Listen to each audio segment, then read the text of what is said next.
హైదరాబాద్ లో వాయు కాలుష్యం డేంజర్ బెల్ మోగిస్తోంది. నగరంలో ఎయిర్ క్వాలిటీ దారుణంగా మారుతుంది. ముఖ్యంగా జీడిమెట్ల ప్రాంతంలో పరిస్థితి సామాన్యులకు ప్రాణ సంకటంగా మారింది. సాధారణంగా పొగమంచు, చెత్తాచెదారం, వాహనాల పొగతో కాలుష్యం పెరుగుతూ ఉంటుంది. డబుల్ డిజిట్ లో ఉండే ఎయిర్ క్వాలిటీ నేటి తెల్లవారుజామున గాజుల రామారంలో 278 AQIగా రికార్డైంది. శ్వాసకోశ వ్యాధులు, సైనసైటిస్ ఉన్నవారితో పాటు ప్రజలు వీలైనంత వరకు మాస్కులు ధరించడం మేలని డాక్టర్లు సూచిస్తున్నారు.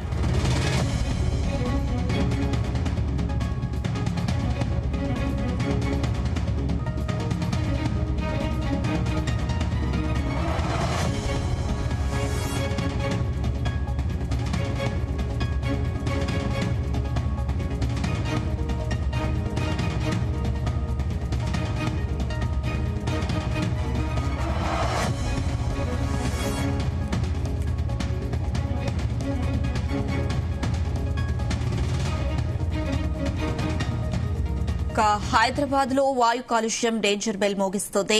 నగరంలో ఎయిర్ క్వాలిటీ దారుణంగా మారుతుంది. ముఖ్యంగా జీడిమెట్ల ప్రాంతంలో పరిస్థితి సామాన్యులకు ప్రాణ సంకటంగా మారింది. సాధారణంగా పొగమంచు, చెత్తాచెదారం, వాహనాల పొగతో కాలుష్యం పెరుగుతూ ఉంటుంది. డబుల్ డిజిట్ లో ఉండే ఎయిర్ క్వాలిటీ నేటి తెల్లవారుజామున గాజుల రామారంలో 278 AQIగా రికార్డైంది. శ్వాసకోశ వ్యాధులు, సైనసైటిస్ ఉన్నవారితో పాటు ప్రజలు వీలైనంత వరకు మాస్కులు ధరించడం మేలని డాక్టర్లు సూచిస్తున్నారు.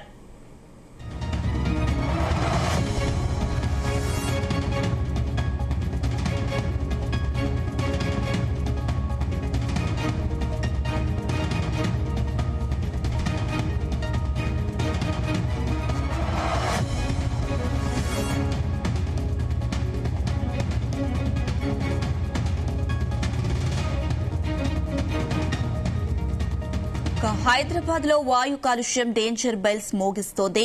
నగరంలో ఎయిర్ క్వాలిటీ దారుణంగా మారుతుంది. ముఖ్యంగా జీడిమెట్ల ప్రాంతంలో పరిస్థితి సామాన్యులకు ప్రాణ సంకటంగా మారింది. సాధారణంగా పొగమచ్చు, చెత్తాచెదారం, వాహనాల పొగతో కాలుష్యం పెరుగుతూ ఉంటుంది.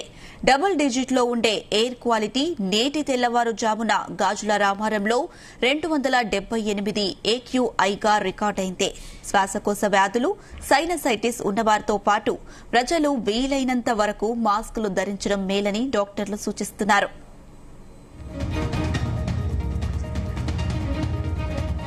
ఇదే అంశానికి సంబంధించి మరిన్ని అప్డేట్స్ మా ప్రతినిధి వంశీకృష్ణ అందిస్తారు. వంశీ, హైదరాబాద్ నగరంలో మాత్రం రోజు రోజుకి పొల్యూషన్ పెరుగుతున్నటువంటి సందర్భం మనకు అనిపిస్తా ఉంది. ప్రధానంగా ఇంట్లో నుంచి బయటకు వెళ్లాలంటే కూడా ప్రజలు మాస్క్ వేసుకొని వెళ్లాల్సినటువంటి పరిస్థితి మాత్రం ఏర్పడింది అనేది కూడా మనం చాలా స్పష్టంగా చెప్పాల్సినటువంటి అవసరం ఉంటుంది. ఎందుకంటే ప్రధానంగా హైదరాబాద్ నగరంలో మాత్రం రోజు రోజుకి అనేక ప్రాంతాలలో మొన్నటి వరకు మనం చూసాము.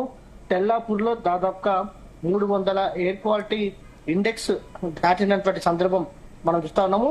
దాంతో పాటుగా సనత్ నగర్ కావచ్చు, కూకట్పల్లి కావచ్చు, ఇలా దాదాపుగా 200కు పైగా కూడా ఏదైతే ఎయిర్ క్వాలిటీ ఇండెక్స్ దాటినటువంటి సందర్భం కూడా మనకు కనిపిస్తా ఉంది. ఇలా అనేక ప్రాంతాలలో కూడా ఒక్కొక్క చోట ఒక్కొక్క ఏదైతే పొల్యూషన్ కి సంబంధించినటువంటి కాలుష్య భరితంగా మారినటువంటి సందర్భం కూడా మనం చూస్తా ఉన్నాం.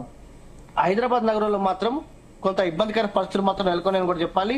ఢిల్లీ మహానగరం తర్వాత అలాంటి నగరంగా హైదరాబాద్ నగరం మారుతుంది అనేది కూడా మనకు కనిపిస్తుంది. ఎందుకంటే ప్రజెంట్ హైదరాబాద్ నగరంలోని జీడిమెట్ల ప్రాంతంలో కూడా ఎయిర్ క్వాలిటీ ఇండెక్స్ గణనీయంగా పెరిగిందంటే మనం అర్థం చేసుకోవచ్చు రాష్ట్రంలో పొల్యూషన్ ఏ విధంగా పెరిగింది అనేది కూడా మనకు స్పష్టంగా తెలుస్తోంది.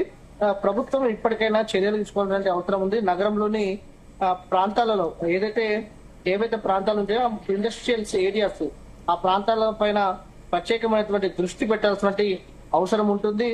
వాటి మీద ఏదైతే ప్రధానంగా వాటిపైన దృష్టి పెట్టాల్సినటువంటి ఉండాల్సినటువంటి అవసరం కూడా ఉందని కూడా మనం చెప్పాలి.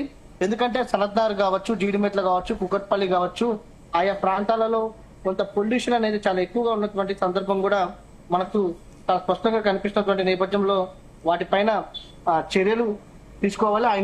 ఆ ఇండస్ట్రీస్ ని నగరం అవతలకి పంపించాల్సిన బాధ్యత కూడా ప్రభుత్వం పైన ఉందనేది కూడా మనం చెప్పాల్సిన అవసరం ఉంటుంది.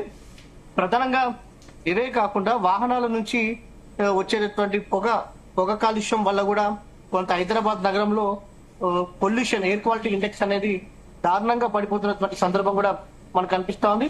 ఈ రోజు తెల్లవారుజామున ఎయిర్ క్వాలిటీ ఇండెక్స్ గాజుల రామారంలో దాదాపుగా 278కి రికార్డ్ అయిందని అంటే మనం అర్థం చేసుకోవచ్చు హైదరాబాద్ నగరంలో పొల్యూషన్ ఏ విధంగా పెరిగిందనేది కూడా.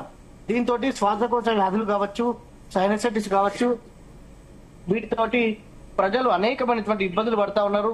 ఎర్రగడ్డ చెస్ట్ హాస్పిటల్స్ కి కావచ్చు, ఇతర అనేక హాస్పిటల్స్ లో శ్వాసకోశ సంబంధిత వ్యాధులతోటి రోగులు వస్తున్నారంటే, ప్రజలు వస్తున్నారంటే మనం అర్థం చేసుకోవచ్చు హైదరాబాద్ లో ఎయిర్ క్వాలిటీ దారుణంగా పడిపోయినటువంటి సందర్భం కూడా మనకు కనిపిస్తా ఉంది. ఏదైతే కాలం చెల్లినటువంటి వాహనాలు, పొగని ఎక్కువగా వెదజల్లేటువంటి వాహనాలను కూడా ప్రజలు స్వచ్ఛందంగా విడిచిపెట్టాల్సినటువంటి అవసరం ఉంటుంది.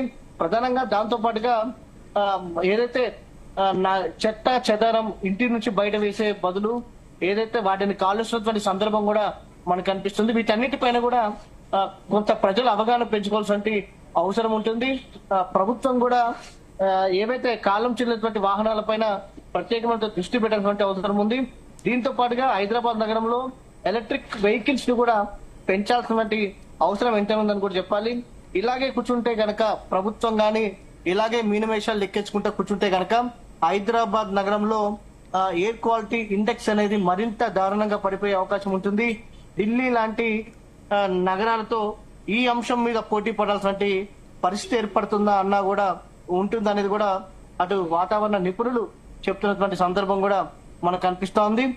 ఇప్పటికైనా ప్రజలు ఏదైతే అవగాహన పెరగాల్సినటువంటి అవసరం ఉంది. తమ వంతుగా ఏదైతే కాలం చెల్లినటువంటి వాహనాలను కావచ్చు, ఇతర చెత్త చెదారాలను కూడా ఎక్కడ పడితే అక్కడ పడేయకుండా జిహెచ్ఎంసీ వాహనాలు ఏదైతే వస్తాయి కాబట్టి వాటిలో మాత్రమే ఈ చెత్తను వేయాలనేది కూడా వాతావరణ నిపుణులు కావచ్చు, జిహెచ్ఎంసీ అధికారులు కూడా కోరుతున్నటువంటి సందర్భం కూడా మనకు కనిపిస్తుంది. దాంతో పాటుగా ఈ మధ్య కాలంలో జిహెచ్ఎంసీ ఒక ఏదైతే స్పెషల్ డ్రైవ్ పెట్టడం జరిగింది. ఈ వేస్టేజ్ ఏవైతే ఉంటాయో వాటిని వేయాలని. దాదాపుగా ఈ వేస్టేజ్ హైదరాబాద్ నగరంలోనే జిహెచ్ఎంసీ పరిధిలో దాదాపుగా 85 మెట్రిక్ టన్నుల ఈ వేస్టేజ్ వచ్చిందంటే మనం అర్థం చేసుకోవచ్చు ఎంత ఇవి ఒక రకంగా ఇవి కూడా కాలుష్యానికి కారకంగా మారుతున్నాయి అనేది కూడా మనం చాలా ప్రత్యేకంగా చెప్పాల్సినటువంటి అవసరం లేదు. కాలుష్యం ఏదైతే గాలి కాలుష్యం అయితే గనక ఆటోమేటిక్ గా నీటి కాలుష్యం అవుతుంది అనేది కూడా గుర్తించాలి. దీంతో పాటుగా నీరు కూడా కలుషితం అయితే కనుక అనేకమైనటువంటి వ్యాధుల బారిన పడేటటువంటి అవకాశం ఉంటుంది. కాబట్టి ఇప్పటికైనా ప్రజల్లో ఈ ఏదైతే అవేర్నెస్ రావాల్సినటువంటి అవసరం ఉంటుంది. వాతావరణ మార్పులకు సంబంధించి కావచ్చు, ప్రధానంగా కాలుష్యం అవుతున్నటువంటి కారణంగా కూడా మనం చెప్పవచ్చు.